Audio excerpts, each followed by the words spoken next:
मरीज को डिस्चार्ज किया जाए। डिस्चार्ज करने के लिए मरीज के बेसिकली दो स्टेप हैं, नोटिफाइड डिस्चार्ज और वेरीफाइड डिस्चार्ज। जैसा कि आप देख पा रहे हैं, एडमिशन डिस्चार्ज ट्रांसफर के अंदर में जब हम डिस्चार्ज पे आएंगे तो हमें दो स्टेप मिलेंगे, नोटिफाइड डिस्चार्ज और वेरीफाइड डिस्चार्ज।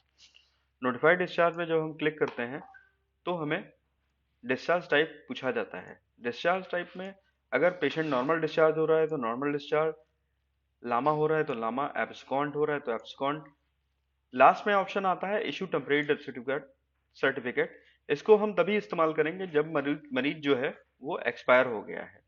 नॉर्मल डिस्चार्ज के केस में हम नॉर्मल डिस्चार्ज पे क्लिक करेंगे और नेक्स्ट पे क्लिक कर देंगे। यहाँ हम या तो वार्ड चूज कर सकते हैं या यूएचआईडी डाल के मरीज को सर्च कर सकते हैं। जैसे ही मरीज की यूएचआईडी डालते हैं आपको दिख जाएगा कि मरीज किस वार्ड में है, नंबर ऑफ डेज कितने दिन से एडमिट है और उसकी डेमोग्राफिक डिटेल आपको मिल जाएगी। नोटिफाइड डिस्चार्ज पे क्लिक करने पर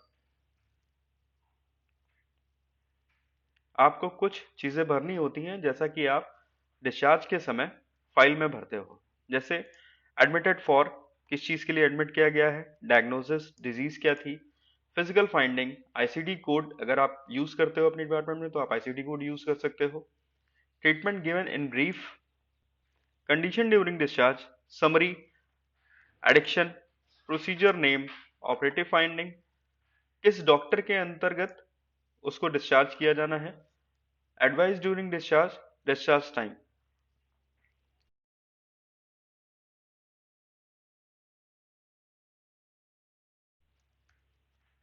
चूंकि ये टेस्ट पेशेंट है इसलिए हम सभी कॉलम में टेस्ट भर देते हैं।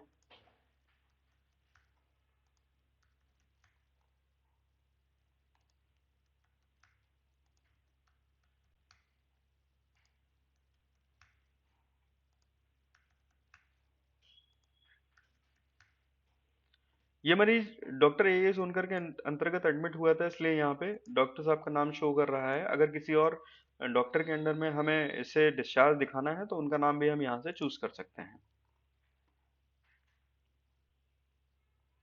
इसकी अगर कोई सर्जरी हुई है तो उसको भी हम डाल सकते हैं। यहाँ पे सीरियल एसआर का नाम भी हम डाल सकते हैं। यहाँ पे लिख के आ रहा है bill settlement is pending. Bill settlement करने के लिए बेसिकली अब जो भी जनरल मरीज है उसका हम एडवांस अमाउंट डिपॉजिट कराते हैं, जिससे कि मरीज को बार बार कैश काउंटर पे ना जाना पड़े और हम हर बार आईपीडी सर्विस सेंटर के थ्रू उसका ऑर्डर जनरेट कर सकें और वो उसको डायरेक्टली लैब पे जाके अपना सैंपल देना पड़े और उसी एडवांस अमाउंट से उसका पैसा डिटेक्ट हो जाए। यहाँ पे नोटिफाइड डिस्चार्ज कर देंगे। Please enter doctor name choose लिख के आ रहा है।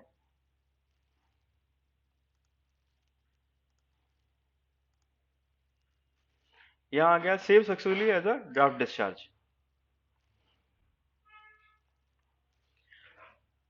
Notified discharge basically as a draft discharge है। जस्ट लाइक कि हम उसको an number of times edit कर सकते हैं। आप देख सकते हैं मैंने एक पेशेंट के डिस्चार्ज को नोटिफाई किया था, इसको मैं कितनी बार भी एडिट कर सकता हूं। अब आता है verified discharge. Verified discharge is a single click process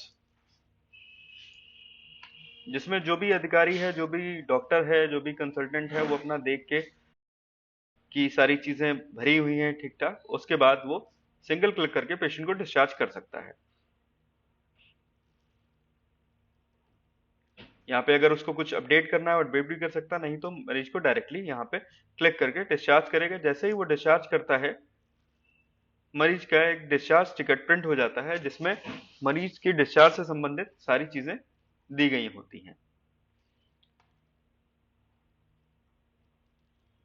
यही प्रिंट निकाल के हम अपने फाइल में भी लगा लेते हैं और मरीज को भी यही दे देते हैं। अगर हम डुप्लीकेट डिस्चार्ज प्रिंट करना चाहें तो डुप्लीकेट डिस्चार्ज प्रिंट से यहाँ पे मरीज की यूएचआईडी डाल के